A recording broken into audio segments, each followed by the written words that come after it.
Hey guys, what's going on? This Talk Force TV. We are here for another fan camera. I've got Steve, who is a Cardiff fan. Welcome to the show. Thank you for having me. Yes, Forest Cardiff on Sunday. How are you feeling going into it? It's an awkward one because I know we're doing all right in the table, but it feels like the table isn't doing our performances justice. Everything feels a little disjointed. It feels like we're using a system that doesn't fit the players that we've got. And yeah, I think a lot of the fans are already becoming a little sort of discontented with McCarthy. I mean, I've always been a McCarthy fan, but even I'm getting to a stage where there are a few decisions that are a bit questionable, and you're thinking like he's trying to the classic fit square pegs in round holes kind of thing. Yeah, we're like that with Hooton at the minute. They're both really dinosaurs in a way. Yeah. I mean, you guys lost to Bristol City, didn't you, last game? Yeah, that was quite disappointing. I mean, for anyone that went to the game and saw it, it was a hard watch. I mean, Bristol City don't look like anything very special this season. Again, they were a team where I thought under Pearson they might have a bit more about them, but I think they're going to be bottom half of the table this season based on what we saw. And we struggled against them, to be honest. I mean, yeah, if you saw the goals, I mean, they were quite frankly embarrassing. Like even the goal we got where their defender kicked it in off the keeper. We're needing that sort of stuff or just a bit of luck to just get by at the moment. And it just feels like if we don't sort something out, then we're going to go on a bit of a bad run and struggle to get results soon. Yeah, I mean, you guys like picked up some couple of wins and draws, hadn't you, this season, from what I've been seeing? Yeah, I mean, the one standout performance probably was against Blackpool, where we dominated that game. I think they probably let us, if I'm being honest. But yeah, I mean, the Peterborough game, we snatched a draw from that. And the fact that the majority of our goals have just come from our defenders this season, like Flint being our top scorer. And we don't, from open play, we struggle to create chances. We struggle to look like we're going to score. And we're over-reliant on set pieces at the moment. And it's just sort of covering cracks that are just getting bigger and bigger. Like, I mean, the highlight's been Giles this season. When he's on it, he's looked good. But we just don't have the balance. We've got him on the one side, but then we don't have anyone to balance him on the other side. People were saying we should use Josh Murphy, but we've just sent him out on loan to someone. So, you know, we don't even have that. These are the decisions that people are getting confused by because, yeah, they're just a bit nonsensical, to be honest. I mean, I thought the Josh Murphy one it came out the blue, to be fair. I didn't really think, I always thought you guys really rated him, to be fair. Yeah, he's one of those players, I'm sure you've got a couple of them at Forest, where obviously talented individuals, you know, they come on and now and again they'll light up a game, they'll snatch a win and you think, geez, where's this player been? And then they'll start the next few games and you won't see them and they'll just be complete ghosts. And you're like, oh yeah, that's why they haven't been starting. But at the same time, like, you know, you sometimes need these players around the team just to bring them on. And even if they get you like 3 points or 6 points every season, it can make that difference. And it seems astonishing that, especially when we've got a lack of other attacking options, you sent someone like him out on loan, so not only someone else, but a rival in our division. You know, it begs belief, really. Like, yeah. Yeah, we've been like that with Carvalho. Fans been crying out for him to start. I mean, he scored twice against Bradford, which League One team. It's like that, but then we've been starting him, and he's been like nothing really happened from him. So we've been like really up and down with him this season. So yeah, I mean, you guys got Lee Tamlin as well. I mean, he lit up for his first couple of games, then he went from like being like Andy Reid to like not seeing him play as much. Yeah, well, Tomlin's a bit of a sensitive issue with the club at the moment because obviously he had that, you know, decent season when his contract was coming to an end.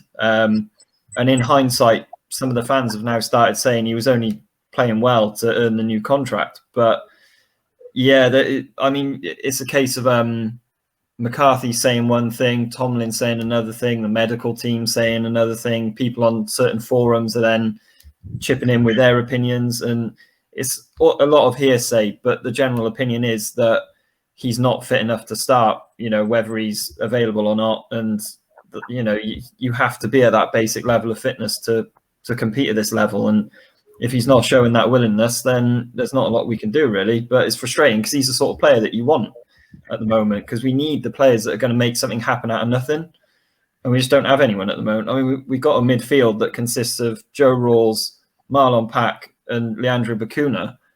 And none of them are players that can really take a game by the scruff of the neck. And, we were very lucky last season to have Harry Wilson, but we don't, he's left, and we don't have anyone of that ilk that can come in and sort of just be that spark. The closest we got, like I said, is probably Giles, but he's a wide player. If he's kept out of a game, then, there's not a lot you can do. Yeah, completely. I do agree with you on Tomlin. I mean, under Tranter, it got the best out of him, but then that fitness side of him always caught up with him. Mm. And it been in and out of games, but he has got the quality. I mean, on Sunday he could turn up and give you that, a masterclass of a performance. Yeah, because I think the comparison you made with Andy Reid was a good one, because he was the same, wasn't it? Where he struggled with his own fitness issues, but when he was on it, he was starring for Republic of Ireland when he was playing. And yeah, it's frustrating when they've got that ability, but they just don't seem to want to use it. Yeah, I mean, when Reedy came back to Forest in his second spell, I mean, it was really overweight. Then Billy Davies came in and it just got him really fit, and after that, it was just probably our best midfielder. Yeah, because how do you feel under Houghton at the moment? Because I know you're bottom of the table, but when you signed him, it seemed like it was a good appointment, to be honest.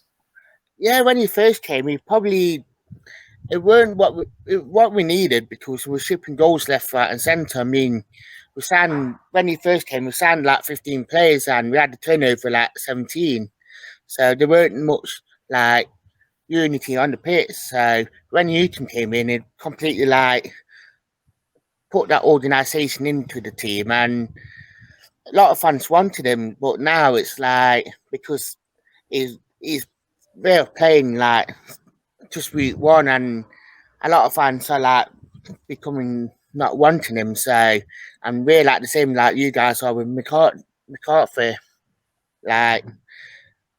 Just even against Derby, I mean, second half when he went to up top, it just completely changed the game. Yeah. So it's we seem to be having 45 minutes really good game, but other games we seem not to have shots on target. I mean, we went 180 minutes without having shot on target. Yeah. So it's very up and down at the minute with Houghton, but we're in the same sort of sense that we're becoming quite disillusioned. Yeah, it's a shame, isn't it? Because I know, I'm saying about us needing a creative spark in midfield. You've obviously got Brennan Johnson who's come through, and obviously he's been impressing for Wales as well. And it's you have players like that, and you think it's frustrating that they're not higher at the table when you've got talent like that in your ranks. Yeah, I mean, it's very frustrating with Brennan Johnson, because Chris Houghton seems to play as a number 10, but when you played at Lincoln last season, they played him on the left, and then Wales playing him up top. So it's where's his best position? Yeah, it seemed to be one manager seemed to play in one position, and other playing the other position. So yeah, so it'd just be nice to actually find out what is Brennan Johnson's natural position. Yeah. I mean, it's that with we got Joe Lolly and Martin. I know Lolly likes playing on the right, Martin likes playing on the left. So it's why can't we give Johnson that opportunity up front? Yeah. So it's it's very, very frustrating with it all, because it's we seem to have all these talented players, but we seem to be not doing anything with it. Yeah, definitely. Yeah, I mean, are you going to the game on Sunday? I'm not sure yet. I might do. I might have to work, but yeah, it's we're struggling to bring in the crowds, because I think not only are the performances a bit disjointed, but I think people are finding the entertainment value is not there either. So I think yeah, the atmosphere at home games isn't great at the moment. But yeah, it is good to have fans back, obviously, you know. But already it's set in where the reality of the football we're playing has hit, I think. Yeah, we're completely the same. I mean, we're getting the fans in, but it's like I think about the Wolves game, we still got 10,000, but the entertainment value, it's not there at the minute. I mean, we've been playing quite a few of our youngsters, and they're giving us that bit of hope that we do actually need at the minute. Because they are playing like the way that our academy are trying to go, but it's only really the youngsters that are giving us the hope to actually come down a lot more. Yeah, because Uh, how do you fancy your chances on Sunday? it depends what way it goes. I mean, Forest can have a brilliant first 20 minutes, then they, they always let the opposition come in, and then they seem to like control the tempo at the minute. So I think Sunday's game, I think if Forest get an early goal, I think it could be it get everyone on the side, but then it just the performances after the first 20 minutes can be very finished. So it's one of them ones that it would take an early chance. I'd be happy. Yeah, I mean, how do you guys feel about Yono at the minute? Been there quite a while now, hasn't he? yeah. I mean, there are people that are getting frustrated at him not like throwing sort of like money at the club. But at the same time, like we're not in like because the last 18 months, I think we shouldn't be under any illusion that there's not a lot of money out there anyway. And you don't need to spend a lot of money to get quality players in. You look at some of the free transfers that have been, you know, bandied around in our division. You look at classic example of Alex Mowat going to West Brom like for a free. Those sort of signings are available at the start of the season, but for some reason, like even the loan market, we didn't really tap into it. You know, we've brought in Giles. I think he's the only loan signing we've made off the top of my head. And we signed a few free transfers. But I mean, we signed Ryan Wintle of Crew and as a central midfielder, and everyone thought he'd come in as like a youngster who we'd give an opportunity to, and we've just loaned him straight out again. I think he's gone to Blackpool. I think. So again, that another decision that doesn't make any sense. Like sign these players, and also like Joe Bennett as well. We could have renewed his contract. We at the moment we're playing Joel Bacon at left back, who's doing as well as he can. If we're being brutally honest, he's probably not a sort of full back or wing back that you want if you're looking to challenge for the playoffs. You know, you want a Joe Bennett, someone who's got that experience and that quality, and we didn't sort of like offer him a new contract, and he's just gone and signed for Wigan, I think it was. Yeah, I mean, Bennett's been quite a reliable servant for you guys, and he's been there as long as I know him. Yeah, I mean, he loves his Instagram and all that stuff, but so I think maybe there's more to it than meets the eye. But yeah, it doesn't make. I mean, last we heard he was organising 6-a-side tournaments down the local like 5-a-side centre. So it's I don't know what he's been doing over the last like 6 months, but it's left him at Wigan, whatever it was. So yeah, all the best to him. But yeah, we could have done with him, to be honest. Yeah, I mean, they've been the famous striker that played for us both in Bobby Henshaw, and I'm sure he'll be down Sunday. Like, I know he's a local ball for you guys as well.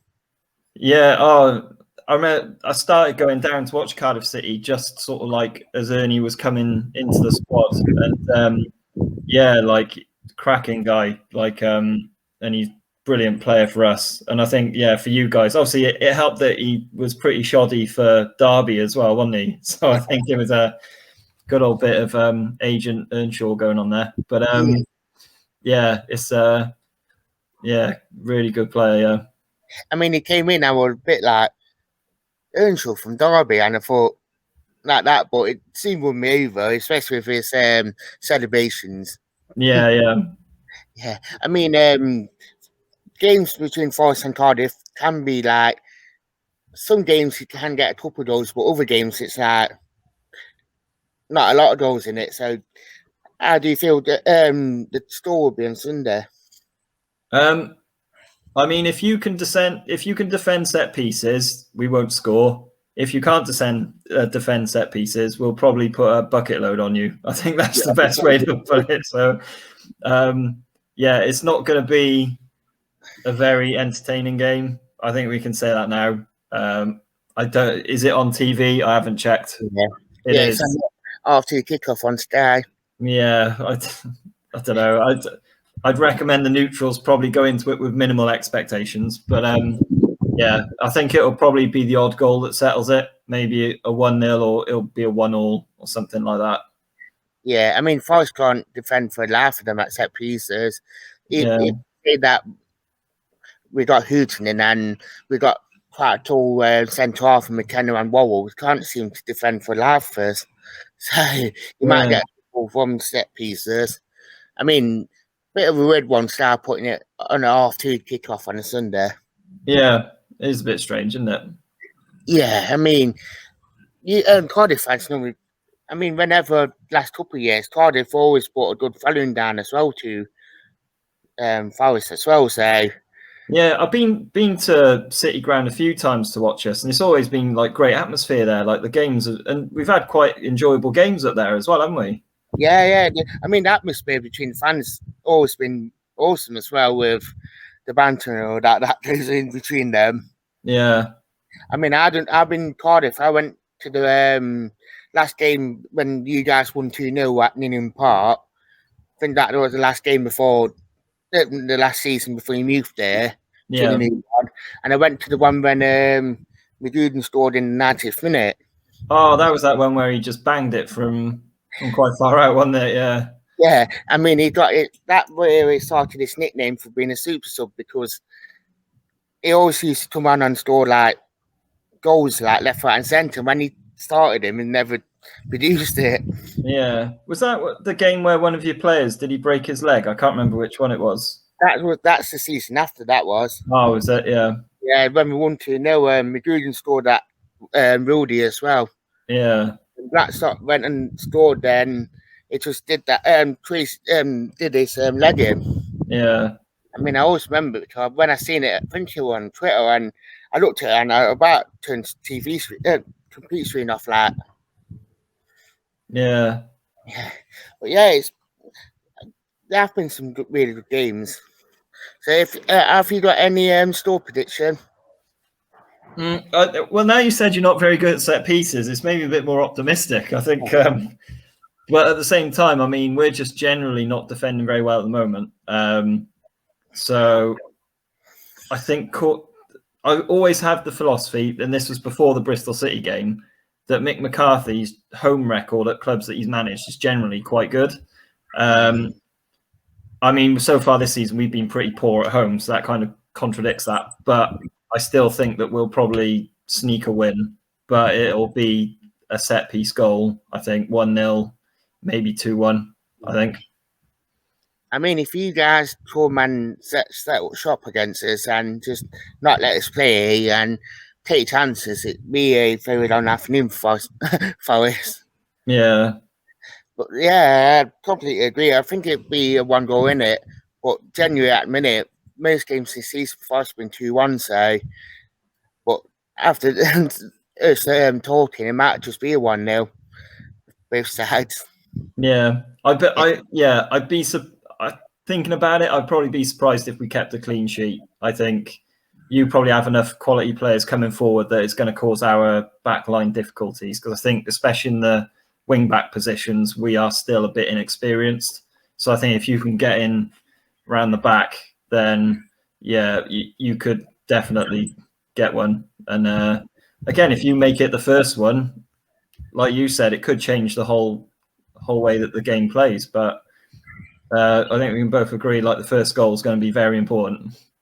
Yeah, definitely. I mean, I think whoever scores the first goal, I think the other team's just going to sit back and just try and keep it, just to get that crucial win. Yeah. Yeah. So I'd like to say thank you for Steve for coming on. As always, thank you for having me, Dan. It's right. So I'd like to say thank you for watching, guys, and goodbye.